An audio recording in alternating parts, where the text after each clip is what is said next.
प्रश्न काफी सारे ऐसे माता पिताओं का है, इन्हीं का नहीं है, कि जैसे बेटे का शादी किया, अभी बहू आई और फिर बहू बेटे के पक्ष में हो गई या बेटा बहू के पक्ष में हो गया और माता पिता से एक रूखापन। फिर कह रहे हैं कि ऐसी स्थिति में जिसको पाला पोसा बड़ा किया और जब उसकी तरफ से कटुता होती है तो महाराज जी जब बड़ा हृदय वृद्धि। आपकी समस्या नहीं है, बहुत माता पिताओं की समस्या है। क्योंकि बच्चे अध्यात्म से जब तक नहीं जुड़ते तब तक उनको ये समझ में नहीं आता कि मातृ देवो भव पितृदेवो भव, हमारे माता पिता हमारे भगवान हैं, ऐसा भाव नहीं आता। तो स्वार्थ में बुद्धि मलिन हो जाने के कारण अभी तो आप चल पा रहे हैं तो रूखापन है, और जब चल नहीं पाएंगे तो एकदम विरोधी भाव आ जाएगा। जब आप खाट पर शौच करेंगे ना और उनको फेंकनी पड़ेगी ना, तब गालियां खानी पड़ेंगी। कोई विशेष श्रद्धावान अपने ऐसे माता पिता की सेवा कर पाता है, नहीं तो बहू सास को पीट रही है, बेटा माँ पिता को मार रहा है लात डंडों थप्पड़ों से। तो ये जो अध्यात्म विहीन हैं, जिन्होंने शास्त्र स्वाध्याय नहीं किया, जिन्होंने भजन नहीं किया, तो उनके अंदर एक आसुरी बुद्धि पलती रहती है। आसुरी माने राक्षसी बुद्धि, और उस समय आने पर राक्षसी स्वरूप प्रकट। ये आसुरी बुद्धि है जो अपने माता पिता को मारे पीटे कष्ट दे, उनको गालियां दे। दैवी बुद्धि है कि उनके चरण छुए, उनको भगवान की दर्जा दे और उनका पोषण करे। अवस्था जैसे जैसे ढलती जाए तो वैसे दुलार करे जैसे हमारा दुलार माता पिता ने किया। बेटा और बहू भी तो एक दिन बूढ़े होंगे। हाँ, देखो, अगर हम अपने माता पिता को कष्ट देते हैं तो हमारे जो पुत्र होंगे वो हमको उससे 100 गुना बढ़ के कष्ट देंगे, क्योंकि वो ब्याज भी तो मिलेगा। तो इसलिए नए बच्चों को ये ध्यान रखना चाहिए कि वो भी किसी दिन माता पिता बनेंगे और वो किसी दिन वो भी बूढ़े होंगे। तो अपने माता पिता के साथ असभ्य व्यवहार नहीं करना चाहिए, आसुरी व्यवहार नहीं करना चाहिए। यार, जिस कोख से पैदा हुए उसको तुम लात मार रहे हो, उसकी आरती उतारनी चाहिए। माता तो देवी है और पिता भगवान का स्वरूप है, ऐसा भाव। पर ये भाव तभी आएंगे जब सत्संग सुनोगे, अध्यात्म में चलोगे। अगर अध्यात्म की बात नहीं सुनोगे तो राक्षसी भाव ही आएगा कि चलो किसी अनाथालय में छोड़े आते हैं, फुटपाथ में छोड़े आते हैं, ऐसे। तो हमें लगता है आज हमारे नौजवानों को अध्यात्म श्रवण करने की आवश्यकता है। शास्त्र श्रवण करें, संतों की बात सुने, जिससे समझें तो माता पिता कौन है।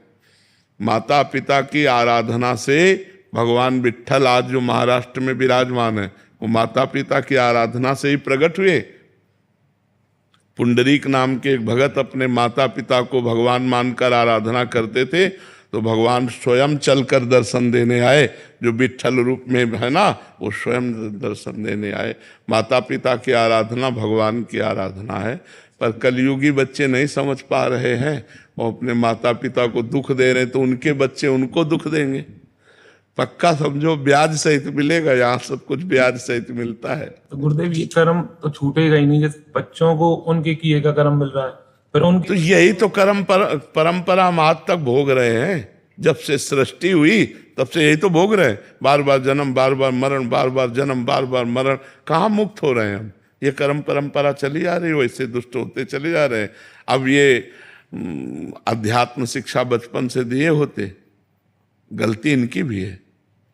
आधुनिक शिक्षा ही केवल दी, आध्यात्मिक शिक्षा नहीं दी, तो वो क्या जाने।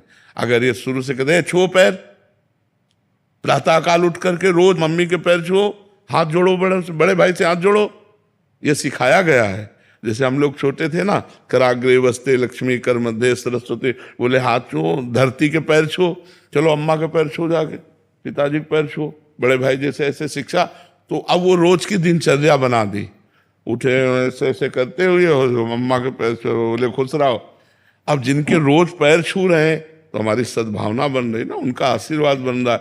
अब कौन बच्चा रोज माता पिता के पैर छूता है? कोई बिरला ही, नहीं बिरला ही होगा हमें लगता है जो रोज सुबह उठकर अपने माता पिता के पैर छुए। वो सत्संगी होगा, बिना सत्संगी के तो माता पिता के पैर।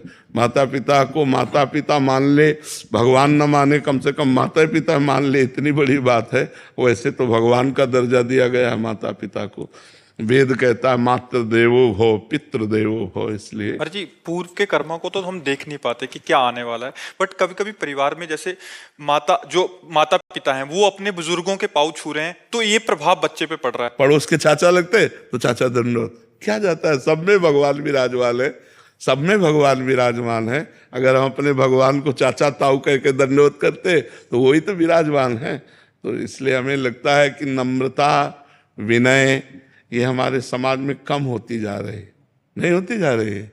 जो पढ़े लिखे बच्चे हैं उनको विनयी होना चाहिए। विद्या विनयम ददाति, विद्या विनय सभ्यता सिखाती। और आज का पढ़े लिखा बच्चा असभ्य होता जा रहा है। माता पिता का तुम अपना देखो, हम देख लेंगे। कुछ तो पेरेंट्स भी अभी ना मतलब बच्चों को मॉडर्न स्टाइल से चलना चाहते हैं थोड़ा, बच्चों को ही, क्योंकि खुद अध्यात्म नहीं है महाराज जी, इसलिए वो चाहते हैं कि जैसे हम हैं वैसे ही बच्चे बने। और क्योंकि बिल्कुल महाराज जी दिशा विहीन उनका ही खुद का ही जीवन है, तो फिर कैसे। हाँ, मॉडर्न लाइफ जीने के चक्कर में तो फिर वो मॉडर्न बच्चे टट्टी नहीं उठाएंगे। फिर तुम्हें पढ़े रहना पड़ेगा। महाराज जी अगर सब कुछ गुरु की चरण कमलों में समर्पित कर दिया जाए फिर कर्म बंधन में। देखो जब तक कोई समर्पित होना नहीं चाहेगा तो किसी को समर्पित करने से कोई समर्पण नहीं होता। मनुष्य शरीर कोई फल फूल नहीं है, वो समर्पित नहीं होना चाहता तो हमारी ताकत नहीं कि हम उसको बदल दे। आप बदलना चाहो तो हमारी बात मान करके आप अपने को बदल सकते हो। बच्चों को विवेकवान बनाने के लिए उनको सत्संग सुनाओ, उनको आप आचरण सिखाओ, और वो धीरे धीरे चाहे कि हम संत वाणी सुन करके सुधरे तो वो समझ जाएंगे। और जी इसीलिए शायद पहले गुरुकुलों का निर्माण था कि कुछ समय के लिए बच्चे, हाँ, माता पिता से अलग हो। हाँ हाँ, तो वो बहुत अच्छे परिवार को चलाने वाले बनते थे, क्योंकि गुरुकुलों में सब आध्यात्मिक और आधुनिक दोनों शिक्षाएं दी जाती थी। तो इसलिए वो बहुत विवेकवान होते थे, गृहस्थी को भी चलाते थे और संयम से भी रहते थे। अब आज की पढ़ाई में आधुनिकता तो है लेकिन आध्यात्मिकता नहीं है।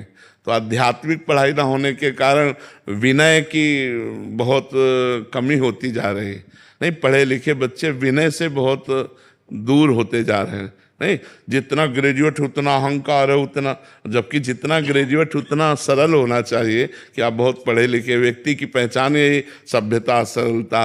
आप गाड़ी में बैठे बस में जा रहे हैं, कोई बड़ा बूढ़ा खड़ा है, आइए दादाजी आप बैठ जाइए, हम तो खड़े भी रह सकते हैं। आप तो लगा पढ़ा लिखा है, नहीं लगा कि पढ़ा लिखा है, सभ्य आदमी है। तो पढ़ा लिखा का संबंध सभ्यता और विनय से है। और आज सभ्यता और विनय दोनों गायब हो जा रहे हैं। पढ़े लिखे तो बहुत लोग हैं, सभ्यता और विनय जा रहा है। तो हमें लगता है आध्यात्मिक शिक्षा ही सुधार सकती है। गुरुदेव भगवान, हम अपने बच्चे तो नादान हैं, उनको समझ नहीं है, उनके कल्याण के लिए कहीं ना कहीं हम नाम जप करके समर्पित करें तो क्या हाँ, हो जाएगा। हाँ, बिल्कुल परिवर्तन होगा। और उनको बैठाल करके राधा राधा बुलवाओ, 10 मिनट राधा राधा बुलवाओ और नाम जप करके उनको दो, तो निश्चित परिवर्तन होगा, निश्चित होगा। महाराज जी, बट उनको भी ऐसा लगता है कि हमारे जान पे आ रहा है ये सब कुछ करना, कि मतलब बता भी रहे हैं कि हम कि ये इतना करो तब आप करो, आपको नाम जप करना पड़ेगा, बट वो फिर भी नहीं करना चाह रहे। 1-2 दिन करेंगे, फिर हफ्ते बाद फिर फुसला दे, फिर फुसलावे। हफ्ते में अगर 1 दिन भी करने लगे ना तो हमारी बात तो मानने लगे ना। हम 2 दिन करवाएंगे, फिर हफ्ता भर कहने के बाद 3 दिन करवाएंगे। हम धीरे धीरे उनको सतमार्ग में। देखो, बच्चों को खिलवाड़ में भजन कराया जाता है। देखो, तुम्हारे लिए हम बाल भोग बना रहे हैं, तब तक तुम राधा राधा, अगर राधा राधा बोलना बंद किया तो नहीं मिलेगा। राधा राधा राधा राधा राधा राधा शुरू हो जाएंगे बच्चे हैं, और इसके बाद फिर खेलने लगे राधा राधा राधा राधा राधा, ऐसे मतलब प्यार से, दुलार से। आओ हम सब बैठते हैं, देखो भगवान जी की कथा सुना रहे हैं, सुनो, चुपचाप बैठो, देखो ये क्या संत कह रहे हैं, सुनो। धीरे धीरे धीरे वो अनजाने में उनका सुधार हो रहा है, वो ना जाने तो भी सुधार हो रहा है। जब गर्भस्थ शिशु प्रहलाद को नारद जी ने उपदेश किया तो समझ में आ गई ना। अभिमन्यु को उपदेश किया अर्जुन जी ने तो चक्रव्यूह तोड़ना गर्भ से जान गए, तो गर्भस्थ शिशु को कितना ज्ञान, वो तो अब बाहर आ चुका है। अगर हम सुनाएंगे तो उसके संस्कार बदलेंगे, उसके भाव बदलेंगे।